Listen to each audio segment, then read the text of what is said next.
Hi. కాలేజ్కి వెళ్ళే టైంలో జుట్టు ఊడిపోయి బట్టతలు వచ్చేస్తే ఆ బాధ ఎవరికి చెప్పలేం. మహారాష్ట్రలోని బుల్తానా జిల్లా వాసులు కూడా ఈ మధ్య ఇలాంటి సమస్య ఎదురైంది.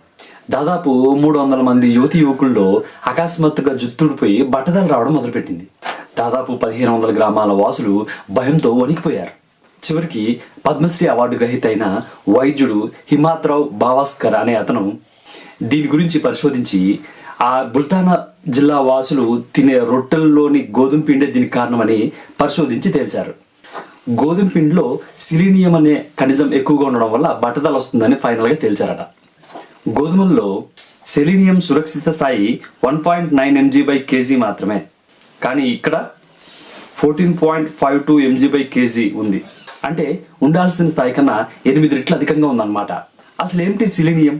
సాధారణంగా పర్వత ప్రాంత నేలల్లో సిలీనియం ఎక్కువగా ఉంటుందట.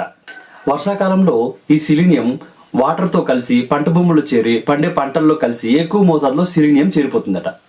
నిజానికి మన శరీరంలో థైరాయిడ్ ఉత్పత్తిలో ఈ సిలీనియం ఖనిజం కొద్ది మోతాదు అవసరం ఉంటుంది, కానీ మోతాదు మించితే సిలోనోసిస్ అనే వ్యాధి వస్తుంది.